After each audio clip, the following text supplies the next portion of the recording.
Dusty Sage with MiceChat.com. I'm here with Julie Tremaine and an entourage that you will meet in a little bit, but we're someplace, well, I just want to be clear, it's his entourage, it's not my entourage. We're someplace out of this world. I'm going to turn this around so you can see where we are.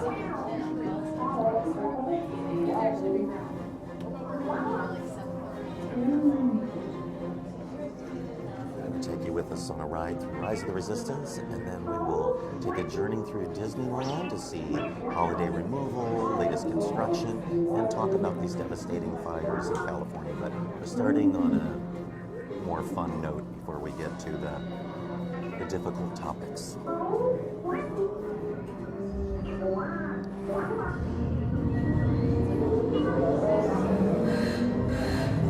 Incoming transmission from Ray.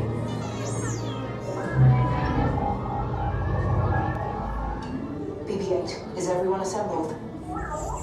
Good. Shouldn't you be in flight prep?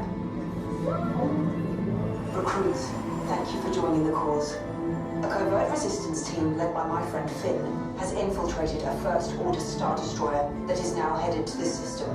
Your outpost on Bayou is no longer safe.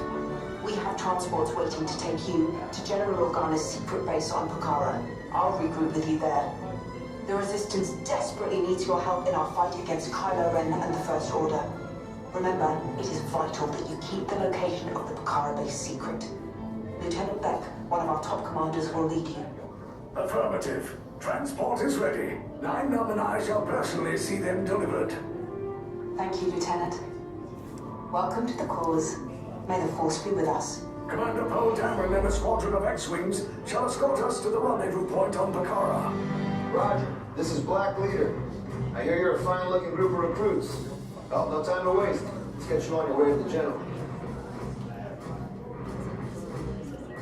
We hired a guide to the Star Wars universe. This is Scott, everyone. He'll be leading us into what we hope is safety, but I suspect something may go horribly awry. A bad feeling about this. Suzanne on the auxiliary mic over here. Julie Tremaine, Hondo, Jeffrey, and Mike. We have an entourage. Here we go, everyone. No need for safety gear. Easily ride. Deck is in motion. Recruits closing to transport. Mike.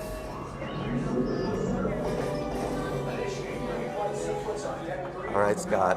Don't know what's going to happen here, but I'm a little nervous. A lot of tension. They'll be excited. Julie, are you ready? Here we go. This is your final call on board. I'm getting a high reading on the fuel pressure line. That's better. Check the binary motivator. Yes, I just want to be sure. All recruits must be on board now. Transport is away in 30 seconds. Good. Yes, check the hyperdrive also. Transport takeoff in 20 seconds. Good. Airspeed sensor. Thank you, Nine Numb. Black Leader, are you and your team ready? Affirmative. Engines are hot. Red 2, Blue 5, report. Red 2, check. Blue 5 standing by. Affirmative. Hyperdrive systems normal. Main reactor. Are you sure? Hang on. Engage repulsors and hold on, recruits. More ships. Launch.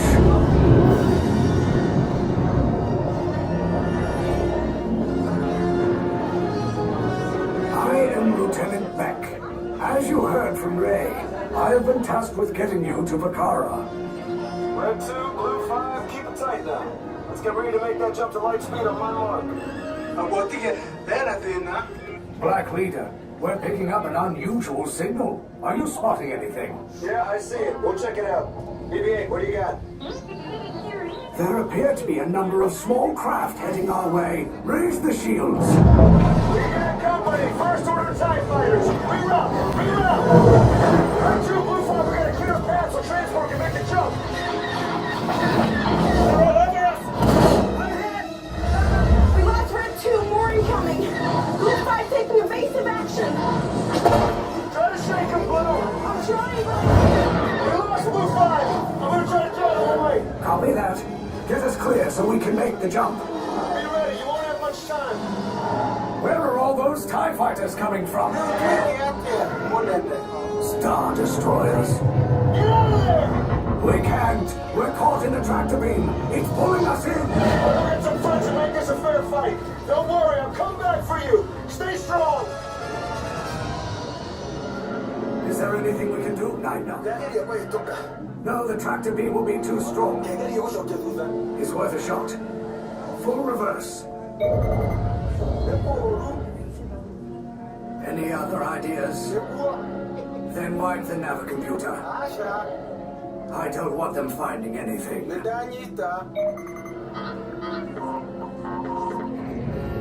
Cargo vessel TR-141, identify yourselves and prepare to be boarded. This is TR-141. We are a civilian vessel. By whose authority are we being detained? By the authority of the First Order, Resistance scum. Now bring down your shields and prepare to be boarded. They'll want the location of our secret base. Tell them nothing. The future of the Resistance is at stake. I have a bad feeling about this. Stand back from those doors.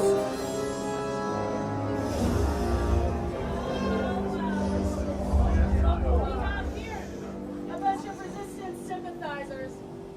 TR-141. A good disguise. Oh, we're just a transport civilian vessel. We're just a cargo vessel. Don't capture us. Well, first of all, you have no cargo. You are not civilians. You are all enemies of the First Order. Now get out.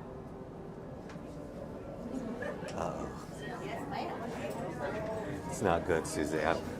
I'm gonna let you go first. You can be my human shield. That was nice knowing you.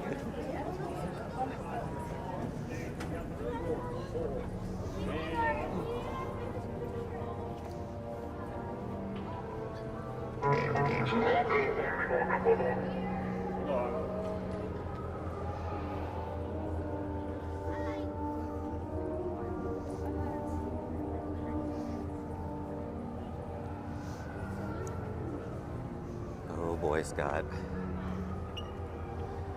So Mike's- for sure, Julie. Mike's gonna get just us turning yelled this at. around for 1 second, so we can get in this shot. We're taking a picture just like everyone else. Prom picture. Mike's gonna get his yelled at. He stopped to take There, photos. Mike's taking a picture of us taking a picture. We're turning it around.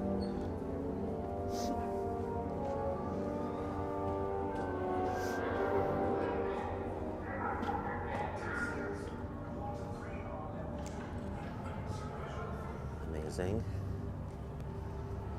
All right, we're gonna follow Scott. He's our Star Wars Sherpa. He's gonna make sure we get into the shortest line. They're really equal, but I don't know why every time I get on this ride, Julie, I'm so nervous. So nervous. There's a lot of stress, tension. I am obsessed with finding hidden Mickeys on this ride. Are I've there? only ever found one, which is in one of the panels in one of the rooms with Kylo Ren. There's like a little 3-button thing, but I think I found one today in the cargo ship, which I had never seen before. Oh. On the panel, on the pilot's panel, there's 3 little lights that light up sort of alternately, but once in a while you get the 3. And there's one on top that looks like a little bow.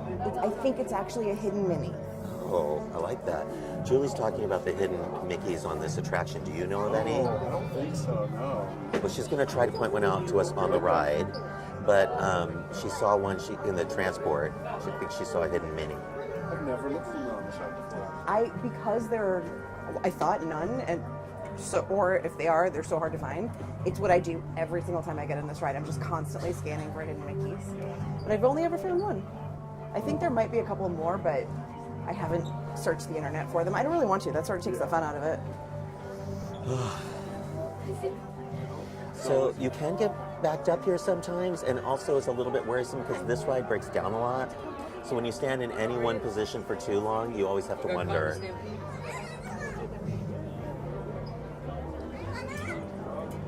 But our Sherpa's in front there, and he will take care of us. He knows whatever language they speak. What language do they speak here? Speaking back Galactic Basic. Galactic Basic? Okay, thank you. Galactic Basic. Yeah, it's like the Esperanto of the Star Wars galaxy. Do you speak Star Wars Basic? Oh, I'm speaking it right now. It's basic. It's basic. Yeah, that's what it's called. Wait, so now because we're in space and no longer on Batu, we're no longer speaking Batuese? I guess so. I guess so. We're just not on the planet anymore. We're in a heavy geeky conversation here that I want no part of. Let me tell you, A lot of languages, Huttese. before Galaxy's Edge opened, I would not have been caught dead even knowing these words, but this is the power of Disneyland.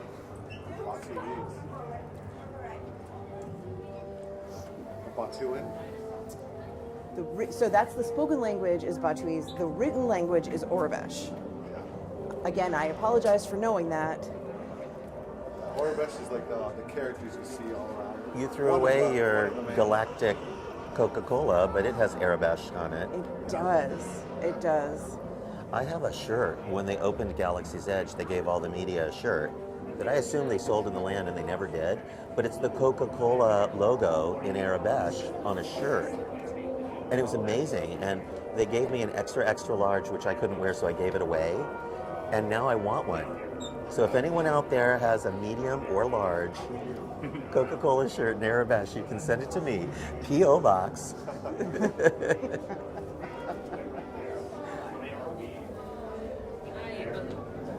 Here we go. We're almost in now. They may be down partially. They might have some of their, because usually it moves a little quicker than this. It is a 65-minute wait. When we got on, it was a 65-minute wait. So, Yeah. I mean, this is not a super terrible delay. Yeah, it's not bad. As long as those lines aren't all the way out. Are you excited, Jeffrey? Ando, have you been on this before? Okay, you can do this one. Ando's a little bit suspect about some of the rides at Disney. He doesn't like the roller coasters and the fast rides, but this one you'll do. All right. Even though it's got a 13-story drop, I'm just trying to scare people. It does not have a 13-story drop, but it does have a drop. How far do you think that is? Probably 20 feet. I still would not make a 20-foot drop from a high dive into a pool. I wouldn't do it. No. No. That's what happens in space. Sometimes it's gonna... But in space, nobody hears you scream. But I guarantee you... You'll hear me scream in space today. Just a heads up on that. Maybe turn down the volume in advance. I hope you all are doing well up there. We'll talk about the smoke and the fires when we get out of this ride. I'm trying to keep it light for now because some very sad news to share, but off we go.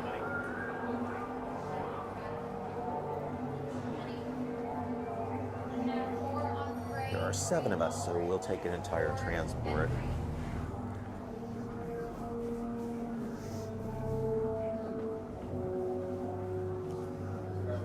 And 3.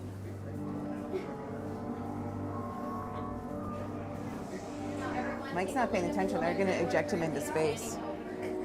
These colors are right over your interrogation process. We are on gray. Mike and Jeffrey and Anu are on orange. Don't walk in there. Come back. Oh, we got in trouble. Scott, show us your shirt. It's a very scary Halloween version of the characters. Coffee with coffee, right? Always gotta have coffee. So just so everybody knows, Suzanne has in her hands a new device that we're testing out. Now, Michael, I read the Joe Rohde posts. They were very touching. And we'll talk about that just after Rise. Red and blue are going in, and then orange and gray will go in next.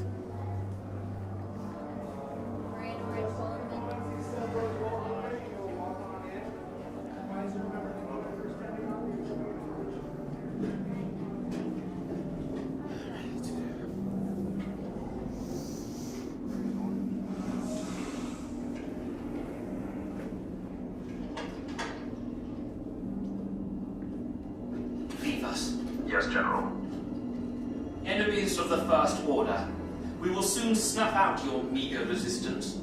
You chose the wrong side, and now you will pay. The Resistance prisoners. You have what I want. You know the location of the secret base, and I will take it from you. We are needed on the bridge. Keep the prisoners here. I will return to finish this personally.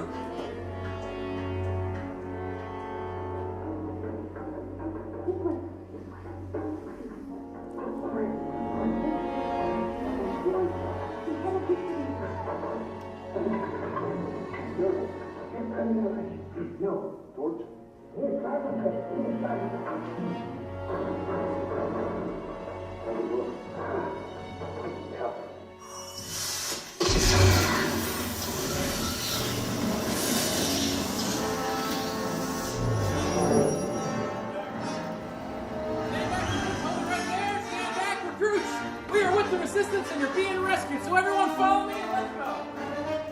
Go.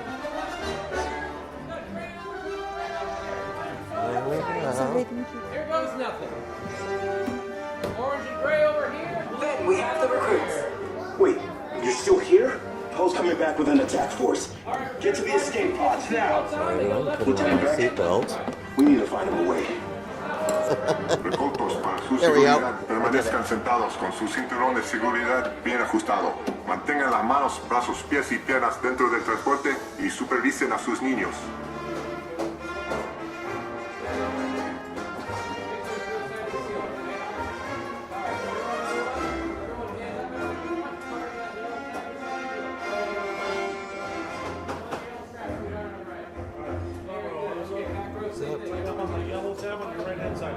Got it.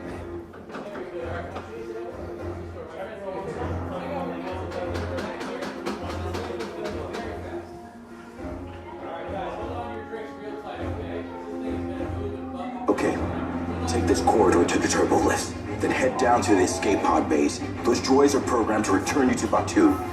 Hurry and don't get caught. Lieutenant Beck will guide you. Recruits, for your safety, stay seated with seatbelts securely fastened. Keep hands, arms, feet, and legs inside the transport and supervise your children. Tell them it's a prisoner transfer. Did it work? Good. Now get a move on. There's a clear path to the turbo lifts at the end of the hallway. Turn right. A probe droid. You're lucky it didn't spot you. Take those turbo lifts and stay out of trouble. Hey, you're not authorized. Oh no. Go to the prisoners.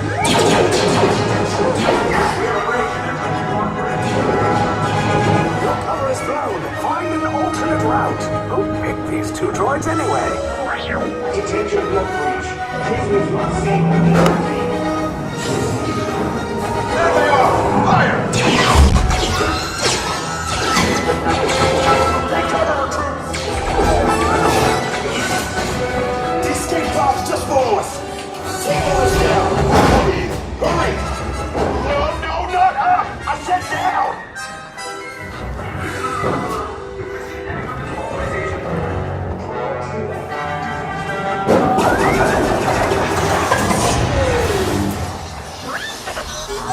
This does not look good.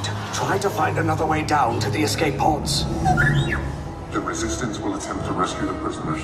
They have neither the resources nor the courage to engage us. You underestimate their conviction. Raise the shields! Shields? I see no evidence. Now! Sound the alarm! All personnel to their stations! Sir, the prisoners have escaped. How brave. But ultimately hopeless. There's nowhere to run.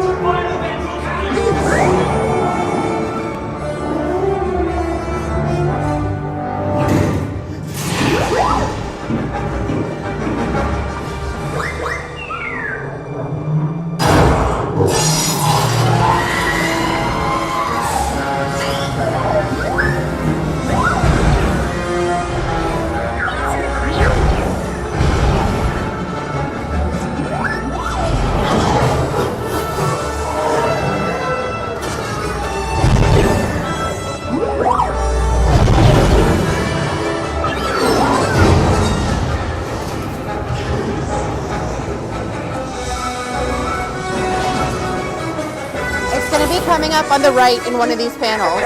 All resistance personnel. It's right there. There's 3 buttons on that panel. There's no escape. You will tell me the location of the secret base, and then I will destroy you and the resistance.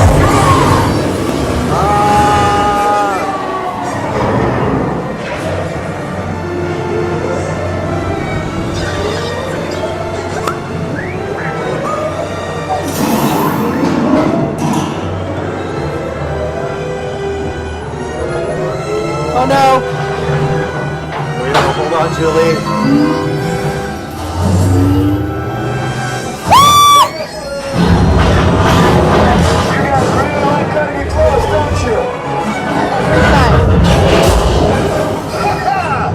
Okay, you're clear.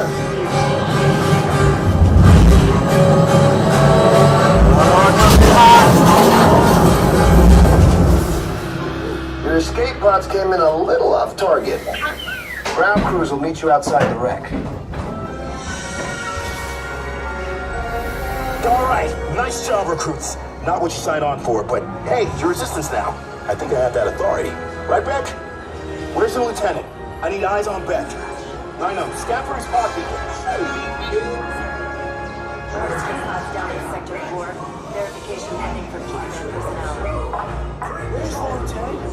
I need eyes on Beck. We're tracking Beck's pod at the wreckage, sir. Wreckage? I got a bad feeling about this. No, sir. He came down at the wreckage site. That doesn't sound good. He was the backbone of this operation. If anything happened to him, Scans last show him in Sector 4. should have waited for him. Sir, you had no choice. You had to get those data tapes. Lieutenant Beck here. Beck! You're alive! I should hope so. Great job, recruits. Thanks to your heroism, the location of the resistance base is secure. Bravo! Yes, R5, you too.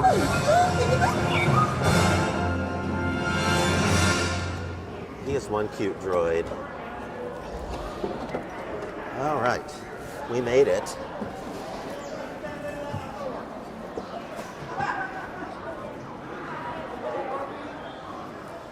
Bum, bum, ba-da-bum. That was amazing, but we're already 24 minutes into our live, and we've been on one thing. So that is a long ride.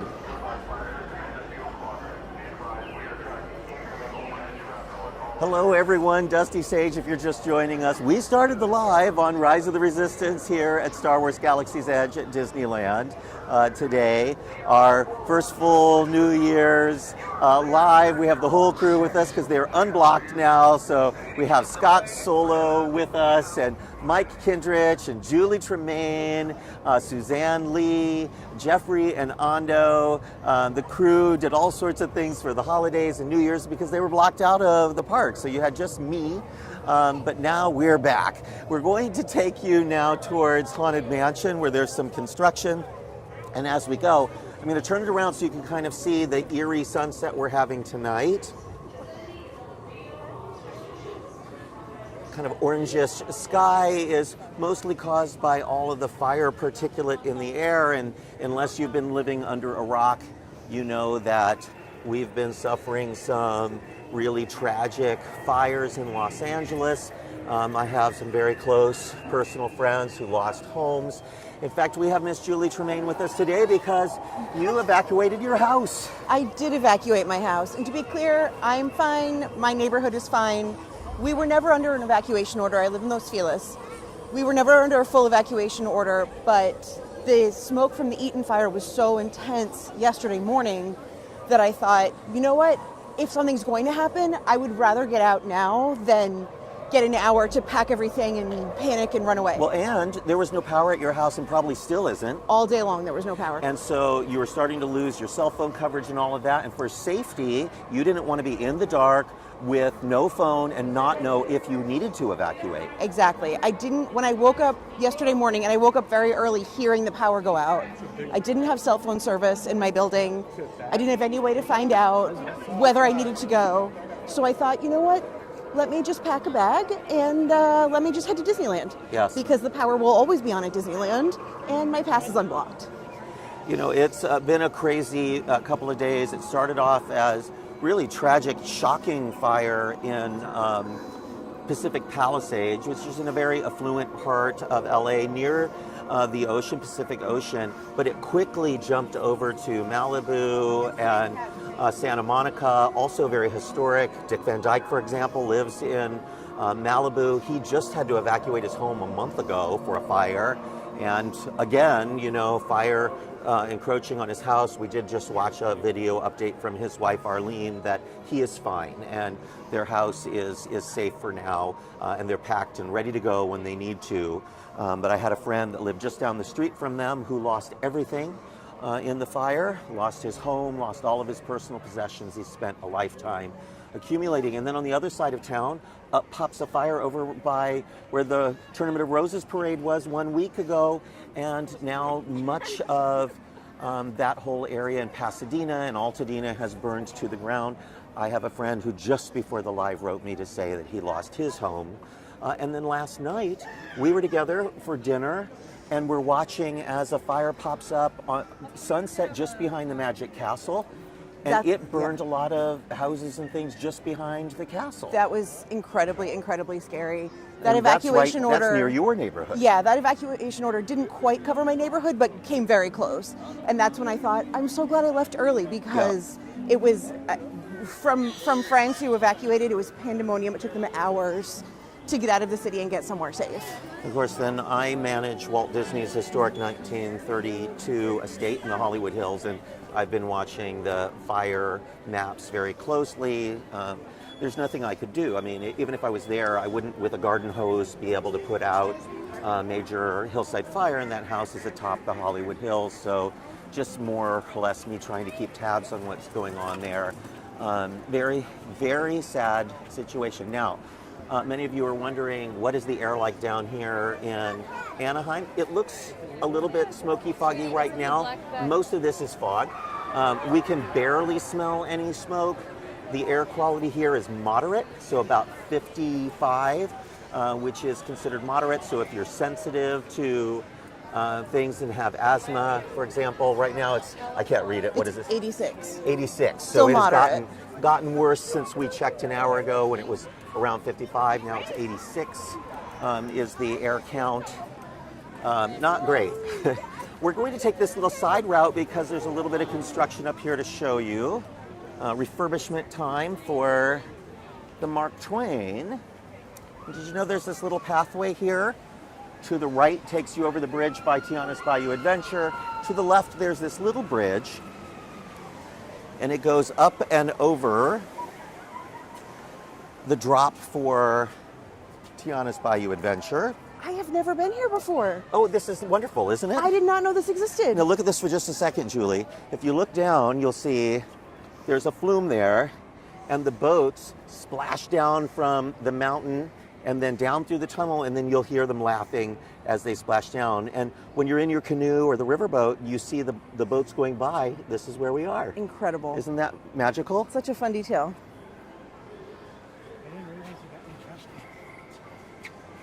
There's a nice really view here of the last vestiges of the sunset and Tiana's Bayou Adventure, Fowler's Harbor.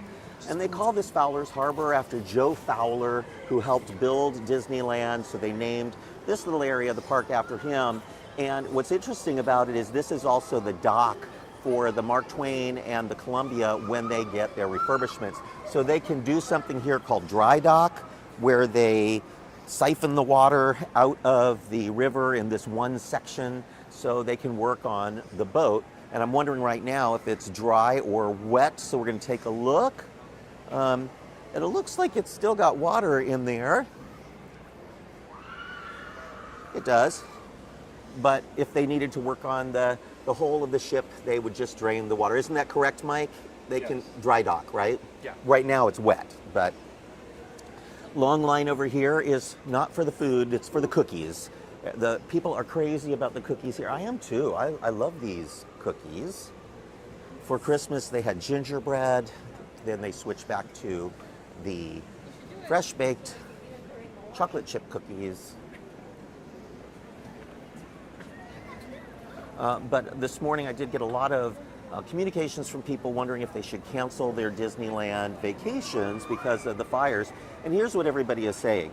As long as there's no fires down here in Orange County, we're quite a ways away from the LA fires, please don't cancel your vacation. A lot of people, a lot of hotels open here, attractions and malls, etc. These people need jobs. So please come. It is safe down here in Orange County. We barely smell any smoke. You know, right now it's maybe a little worse than it was earlier today, but keep your eye on the situation. If something would start down here in Orange County, you would want to change your mind.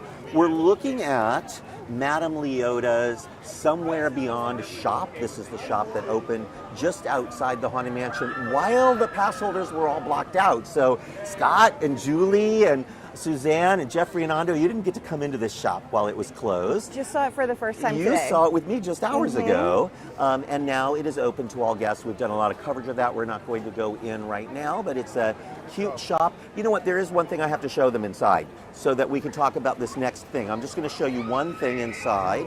And if you want to know more about this shop, please look at our coverage because we have full video for you, information, items that are from the shop on MiceChat.com. So search Madame Leota. It's Madame Leota's crystal ball right there. And if we turn around, up above, you'll see the bride, but she doesn't look like the bride you remember from the attic. Julie, she's got a candelabra. She looks very, very different. This is the one everyone's saying, but she's AI. Well, she's not. But this is very much the concept art for the new bride that is coming to the Haunted Mansion when it reopens in a couple of weeks. So we'll all see this bride. She has new technology. I'm going to go outside just in case we don't have good coverage. But they're selling a bride sipper, I believe right here at Harbor Galley. I'm not sure where the bride sipper is. We're going to try and locate her. Bride sipper that just came to the park also has the candelabra.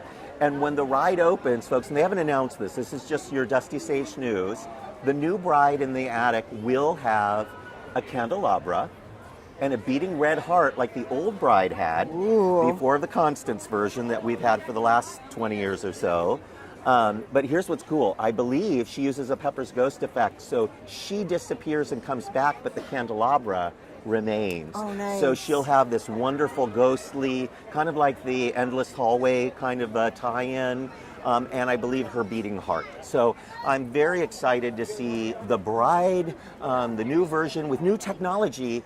And the reason they had to do this is the old bride, the Constance version, you know, I do and I did till death do us part, was just a projection on a veil. And when they first did her, she was better than the old bride, which was just a mannequin that didn't move at all with a beating heart. So she was an upgrade. But then they came out with the Hatbox Ghost. And he was one of the most beautiful animatronics in the parks, but made the bride look like a crappy piece of technology. So now they have this incredible new bride that's a great counterpoint to the new Hatbox Ghost. We're looking here at a closed gate. Mike's getting a good picture there. And this is the takedown for the never-ending Nightmare Before Christmas overlay. Last year, Nightmare Before Christmas was taken down and then the ride closed for construction of this new queue over here. Then when the ride reopened, it reopened in Haunted Mansion holiday mode. So we didn't get regular Mansion at all last year. Not for 16 months. So when it reopens in a week or so, it's going to reopen as classic Haunted Mansion.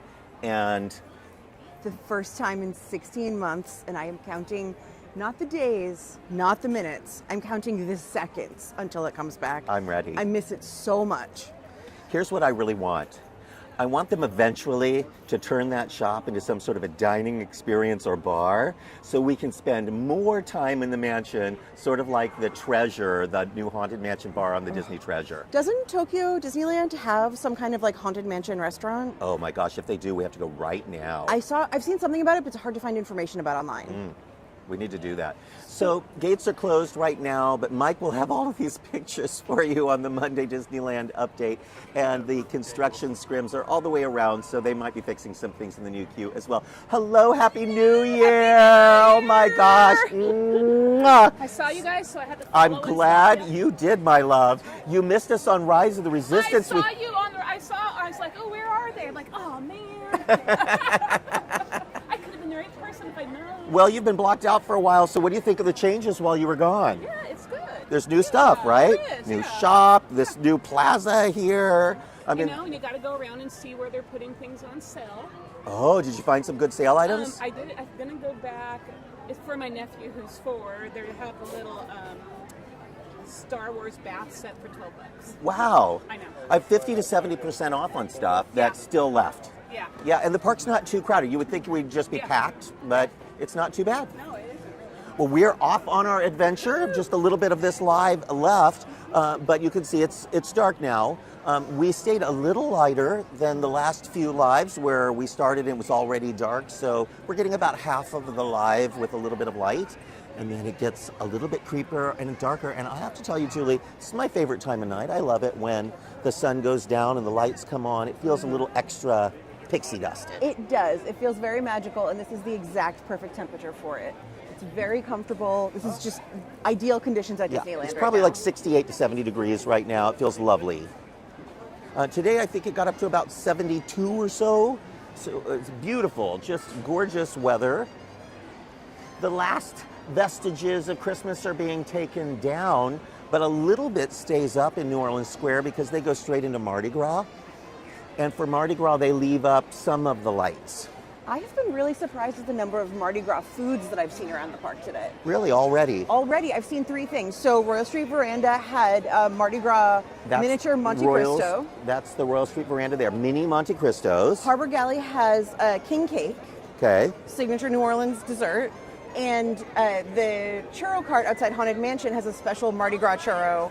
One is green sugar, one is gold sugar, and then it has a purple glaze with edible pearls. I have to ask, the king cake, do you think it has the baby in it?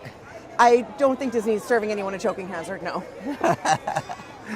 I have to tell people, when I first heard that king cake had a baby in it, I thought for decades of my life that there were actual babies. Actual pieces of baby? In the cakes, so I would never eat it. But it's a little plastic baby that they put in the king cake. And then you're king for the day. I love it. And you're supposed to bring the cake next year, I think, if you get the baby? Oh, yeah, right, yeah.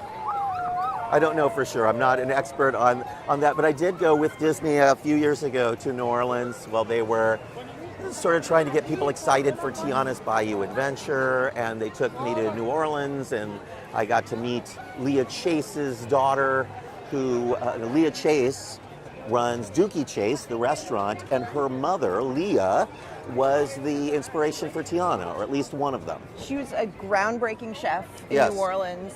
Incredible food, incredibly historically important restaurant called Dookie Chase's. Food is fantastic. It's there. wonderful. Fantastic.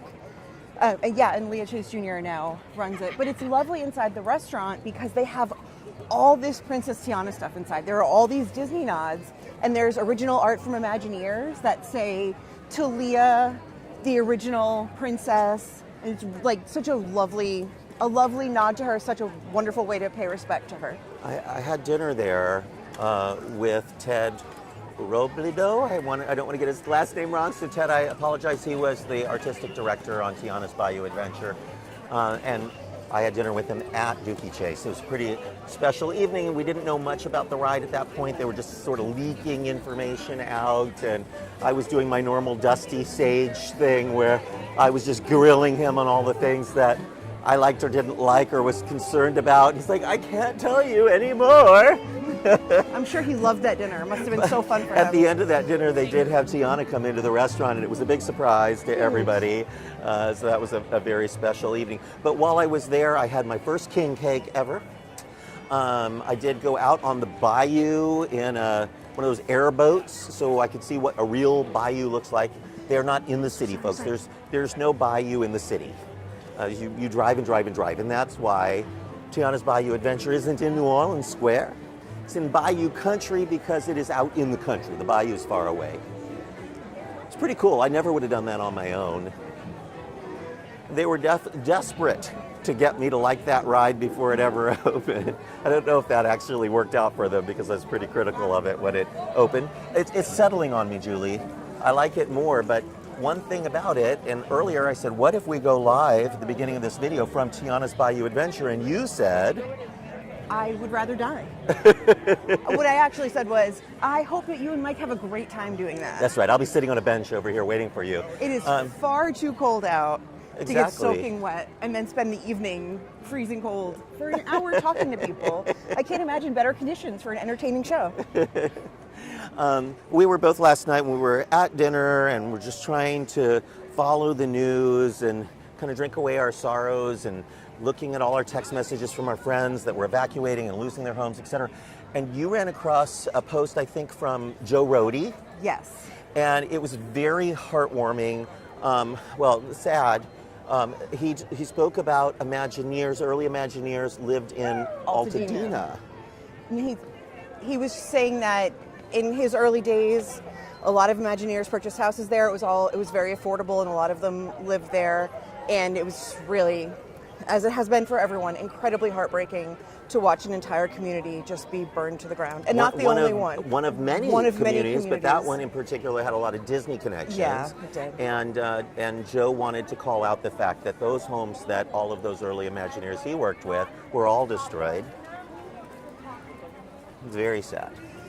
Incredibly sad. Also was sent some photos from a friend of mine that works at the Disney Studios, and Disney Studios closed yesterday and today, as did Universal and Warner Brothers, because not only because they are very close to the fires and the smoke, which would make filming difficult, but because so many of the staff and crew live in areas that are evacuating, and you wouldn't want to be going to work wondering if your house and your family and your dog or whatever were okay. And if the air's even safe to breathe while you're at work. That's it's right. a serious safety concern. Particularly if you're working outside. And we're lucky down here. This is, pretty safe for us down here. But if you live up in LA, you shouldn't be out jogging. And not all of LA is on fire, folks. Just these specific areas. But they're big, giant areas. LA is huge. You fly into LA. In most cities, the captain says we're making our descent into the city, and then you see the city, and then you land in the middle of it. LA, you're flying over it for like 25, 30 minutes before you get to the airport. It's huge. Warner Brothers announced that they'll be closed through Sunday, and I would not be surprised if Universal stays closed for a few days after this, too. Magic Mountain is closed. So everything up there near LA and the fires is closed. Down here, Knott's Berry Farm's open, Disneyland's open, and of course down in San Diego, you can go to SeaWorld and the Wild Animal Park and all that. So there's still lots of attractions open in Southern California, but this is going to be a devastation that's going to take a decade or longer for LA to recover from, just in the community of, by the coast there, over 1,000 homes have already been destroyed, and the fire is still raging, uncontrolled. So it's going to be forever. And we have the Olympics coming to LA, and it's going to be tough because a lot of the areas that people would stay and want to visit have been devastated. And all these families who have been displaced from their homes are now going to be scrambling to find rental properties to live in for the next year until they can rebuild their houses. The fallout from this is just horrible. It's mind-boggling. And yet here we are at a theme park, and at first I felt bad. My sister said, "Are you going to do your live?" I'm like, well, yes, because this is a fact of life. Disneyland is open. The world has not come to a stop. And while it has for some people, there have been lives lost and so much property lost. And for a lot of people, it's just incomprehensible. But the fact is, for those who survived, got out when they were asked to get out, so they're still alive, they have one very, very important thing to be thankful for. They're alive. And as I was saying to my friend Ryan, who lost his house today, you need to do some self-care, you need to have some fun, you need to get out, because you can't just wallow in the, oh my goodness, I've lost my home. You need to also live your life and do some self-care, because it can do some real serious damage to your health to be that sad for very long. And if you're alive, you're lucky. Now, the last few weeks I've been showing you that the windows on Main Street were fixed and the lights were on, and now all of a sudden they are broken. So the windows and the lights are off in most of the windows. Just the Aladdin window is working, and I am not happy with that. The lamp is back in Walt's apartment, though. Walt had a Christmas tree up in the window of his apartment above the Main Street fire department for the holidays, and it has been replaced by the globe light, and over the years that light has changed. You might remember a red hurricane lamp there for a while, and then a couple of years ago they replaced it with that round painted lamp. But the light is symbolic of Walt always being with Disneyland. Walt's spirit always being here. And I'm sure everyone who's watching this knows, but they would turn it on as a signal to the park that Walt Disney was in the park. And they would turn it off when he wasn't here. Yeah, sort of a warning, be on your best behavior. And when he passed, they turned it on, and it's been on ever since. Even when the park was closed for the pandemic, they kept it on. That's a touching tribute. It really the piece is. of the story we're trying to track down is, do they turn the light off when Disney family members are in the park as a sign of respect? I'd heard some people say that, and I don't know if that's true or not. Have you heard that one? I have not heard that. And then I would wonder, now with all of the, not just Walt's kids, his kids are now gone, and they had kids, and they had kids, and now there's lots of Disneys. When would they know, and who would they decide to do it for? So probably just leave it on all the time. So that is, even though it's the private Disney apartment, there is a way to get in there. I'm sure quite a lot of people who are tuning in have been on the Walt's Main Street Story Tour, which is the one, it's an add-on tour. It's a guided tour that you get once you're inside the park. And it gives you a tour of Main Street and all the significance of Walt's life and ties to Marceline. And then the final thing is you get to go into Walt's apartment, which is essentially preserved the way that he had it. There are still personal items in the cabinets. There are still there's a sandwich press in there that they used to use. And there's also, I can't believe these survived, there are ashtrays in there still from Walt that Walt used to use. Wow. Mike took that tour not too long ago. You went on the not Walk in Walt's Footsteps, Walt's Main Street Story. Walk in Walt's Footsteps was the old tour, which was a little bit superior, and you would get a pin and other things with that tour. With the new tour, you don't get a pin. You get a name badge, but don't you get a cookie? You get a cookie and a soda, and you get to sit up on a little deck right outside the apartment after photo pass takes. And they don't let you take photos inside, but they take one of you, right? Yeah, correct. Yeah, photo pass is up there. So, Mike, they had done construction here, planted new trees. They pushed trees around because they were trying to open it up here around the gates.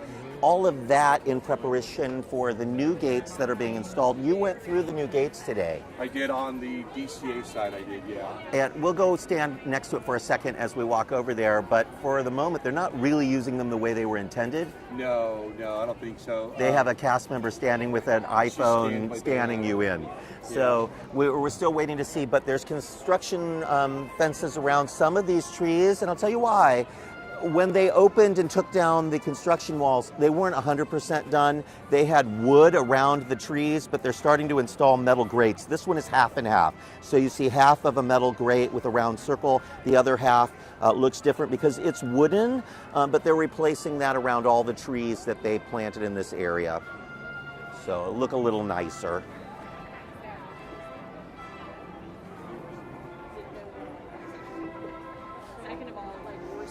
Suzanne is here, Brandon. Suzanne, wave hello to the camera. You have a fan asking if you're with us. She's like a star. She had her hand out. No photos, no photos. Looks like a movie set right now with the lighting, and we're walking towards the old Pan Pacific Auditorium in LA. Perfect soundtrack for this moment.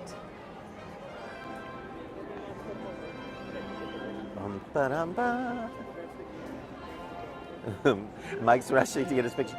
They've installed more of the new gates here, Mike. They have 2 banks of them in now. Yes. Soon they are going to have to start using them because it's decreasing the number of open gates over here in California Adventure. We're going in for just a little bit to show you Christmas has been removed. We were talking when we were on Main Street, so we didn't show that none of the decorations are up on Main Street anymore and the tree is gone.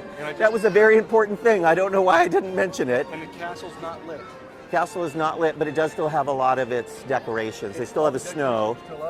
Snow falls right away on the castle. It takes a while to go away. But here's the new gates. You can see they've got panels that look like iPads, and they have a little round disc on the front. That is because if you have a magic band, as Mike has, you'll just tap into the park. They really want people to use their magic bands. If you have an RFID way to get into the park, you can do that as well. But they don't currently allow people to put their passes in their wallets on iPhone. I bet they're going to, so that you can tap into the park. That's just my guess. What do you think, Scott? If you could use your phone, why would you buy this?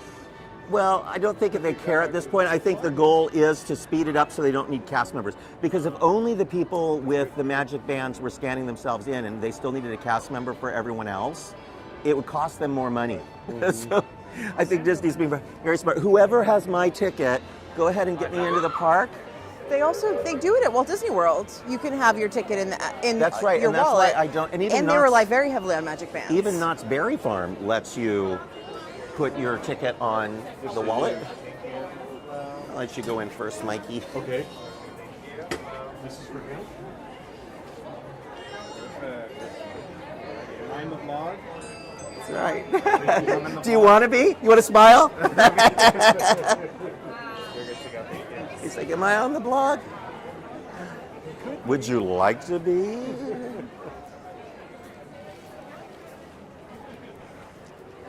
That's right, Bradley. If Knott's can let you do it, Universal and others, why can't you do it at Disneyland?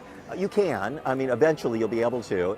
They've just decided not to. I think it had a little something to do with the software they were using at the front gate before. And now that they're installing the software closer to what they use in Orlando, and people will be tapping in, I think we will be able to do it from our Apple phones and watches, and I think even Android devices very soon. So Christmas is gone here. You don't see any bunting or banners for Christmas. I'm ready to say goodbye, Scott. I'm so sad. Buena Vista Street, trolley station right there. Soon there will be permanently parked a red car trolley because they're no longer going to be rolling down the street.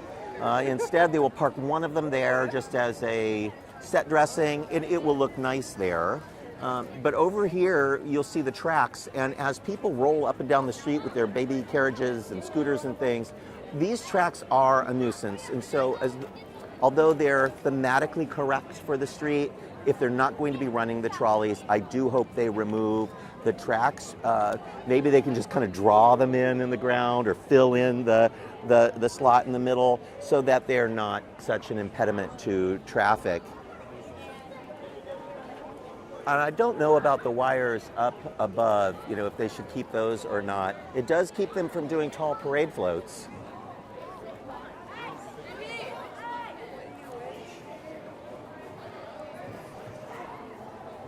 A little bit of construction here on Buena Vista Street. We believe this is sidewalk construction.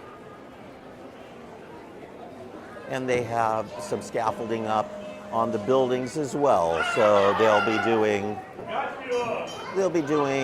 painting and replacing of awnings, etc.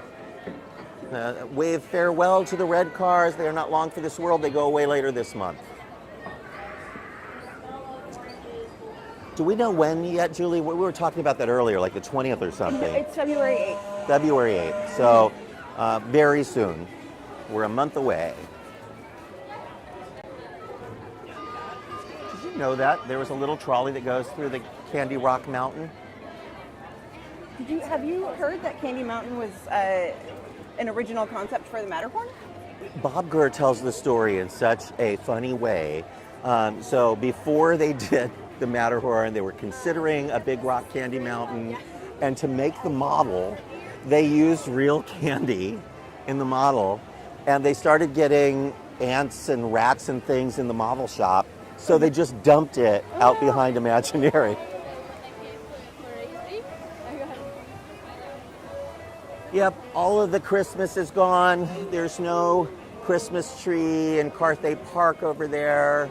There's nothing on Carthay Circle. The parks are in their regular form for the most part. I have to say, looking forward to this moment in time, Julie, because the 70th anniversary is coming. Yeah.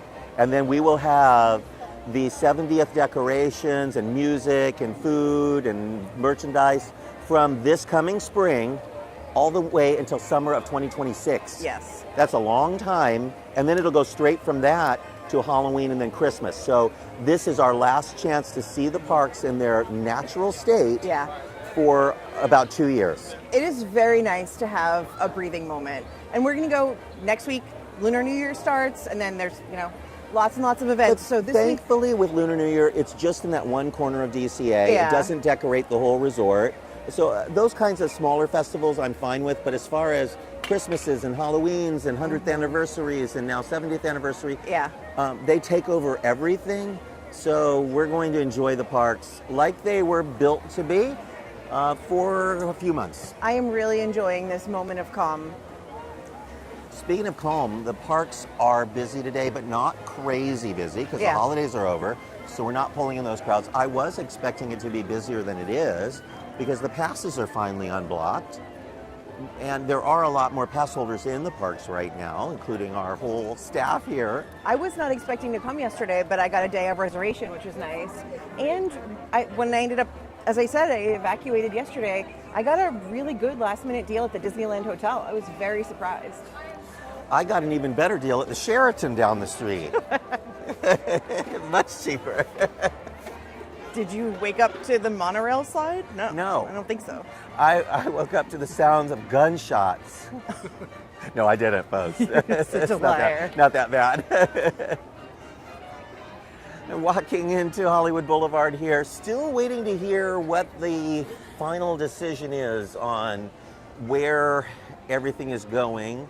Josh tomorrow during his D23 Expo presentation didn't announce where the new DCA attractions are going. We know that the new Avengers rides, 2 of them, are going into Avengers Campus. But he didn't say where Coco was going or where Avatar was going. Now, we have heard from internal sources that Coco was originally supposed to go into Pixar Pier, but because of crowd flow reasons, they've decided to move it to the Hollywood Pictures backlot here. But this is where Avatar was supposed to go. There isn't another suitable place in the park to put Avatar, so it's likely being saved for the 3rd park. That is just what we're hearing. But things are changing rapidly at Imagineering. Some new people in charge, and we will have to wait and see. I kind of was hoping that Avatar would be built back here just because that area of the park is so dead. But if they put Coco in back here next to Monsters, Inc., it adds an attraction instead of removing attractions.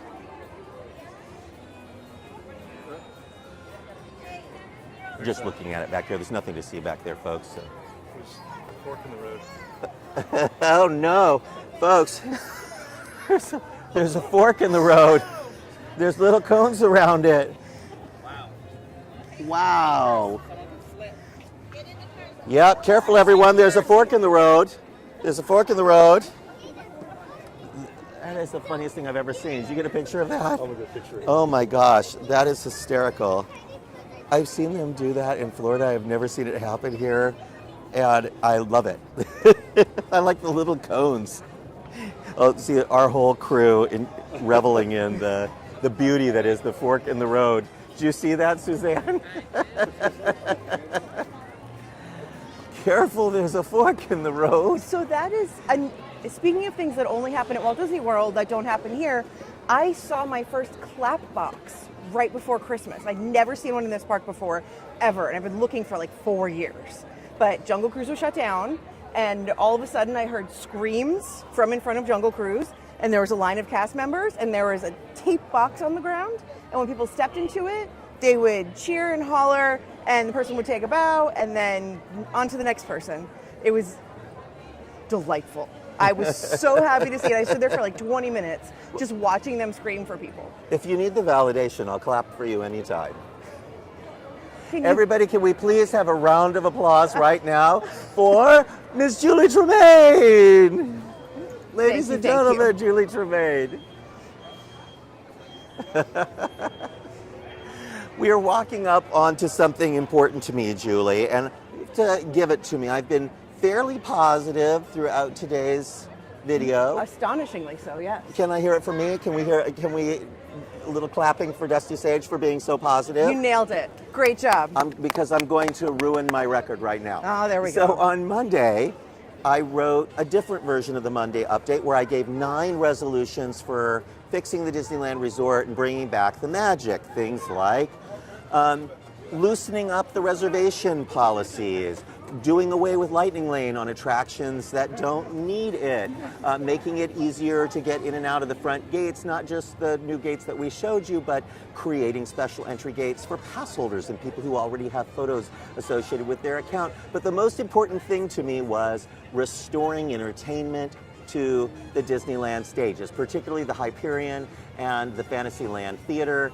It is absolutely unconscionable to me that all these years after the pandemic, this theater still sits empty, as does the main theater in Fantasyland. And while they may use them from time to time for special events, they're not soaking in the crowds the way they were meant to.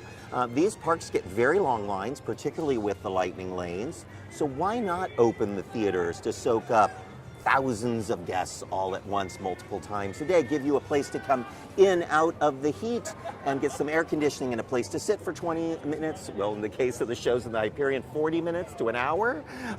But I do miss real live entertainment. Scott, you are an entertainer. Yeah. What is your thoughts on this? I totally agree. I think it's extremely lacking in the parks. The one thing that makes Disney different than a lot of other theme parks is its ability to spend big money on big shows. In fact, people don't remember, but the Beauty and the Beast show that used to be in Fantasyland was so good that it was the direct precursor to the Beauty and the Beast show that showed on Broadway. The Aladdin show was the inspiration for the Aladdin show on Broadway. So theme park shows can have a big impact, and it's awfully sad this huge old theater sits empty. Of course, we are hearing rumblings, but go ahead. The great thing about entertainment, live entertainment shows, is that's something that even though it's the same every time, the same script, the same music, it's different every time. Because of different performers. Always want to come back and see. And it's live, you know, Yeah. giving real performers a chance to get started in their careers.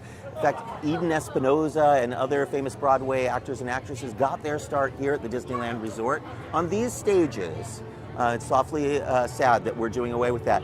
We are starting to hear that it's possible that this entire area here may be going away to be expansion for Avengers Campus. I would hate to see that happen. I know they would never build another big theater because theater shows are expensive. Oh, Mike pointed out, I would have just walked right by. If this looks a little different to you back here, there's something missing, something irreverent, something that Suzanne Lee loved. Suzanne, I'm going to let you say it. What's missing? Deadpool. Deadpool is dead and gone. Is dead. No pool for the dead anymore. The stage has been removed. Now, it had been decorated for Christmas, so it would likely have needed to be sort of redressed to bring it back. It is something that could come back, but it was meant to be a promotion for the movie. It then came back as a special holiday teaser because the video had been released for the holidays. So it really wasn't meant to stay. But Doctor Strange show in Avengers Campus went away in part to make headcount for Deadpool. And now that Deadpool's gone, could we see Doctor Strange return or something else? Or are they just going to save the money? Can you bring back Doctor Strange? They have that whole little theater area just for it. And it's just sitting there vacant right now. We are in bonus time right now on the video. We're not going to stay on too much longer, but we're going to give you some final parting views as long as we're talking about Avengers Campus, show you where the big new thing is about to happen.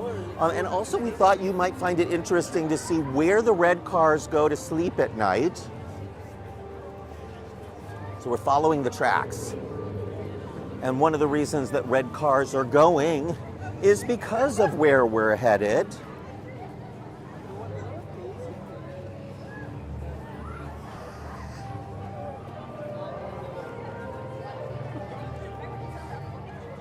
Hondo says there's some new shows coming this summer, so maybe we'll see new shows in the park, and that's true, of course. Deadpool was so popular, we might see something along those lines up here again.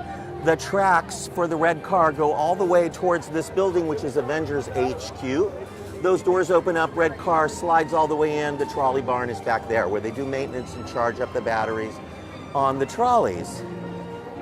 The trolleys can't return because once they start building the new Avengers ride, it is going to be hidden behind this facade. And Julie, if you've ever looked at the Google Maps, this giant building isn't a building at all. It's just a facade. And I know that because before Christmas, I saw these barn doors open and I saw there were You see sky. You see sky, but I saw bulldozers back there and I saw enormous mounds of dirt. So there is 100% construction already happening on the new e-ticket ride. Yep. And once they get to the part where they need to start building up, that trolley barn needs to come down, and so the trolleys will be no more. One will exist, as we said earlier, on Buena Vista Street, just as decoration. They could have rerouted the trolley next to Guardians of the Galaxy Tower, but as we talked about, potentially the theater becoming expansion space for Avengers Campus, eventually it may have had to go away anyway. So I think that's the decision. Finish over here in the Doctor Strange empty theater, because I would like to see something in there, but also because the theater isn't being used anymore, we're going to have Scott put on a stage show for us. Somebody prepare Scott. He needs to be prepared to put on a show. Scott, you're going to be Doctor Strange. You're going to be Doctor Strange. Scott's going to be strange. Than he already is.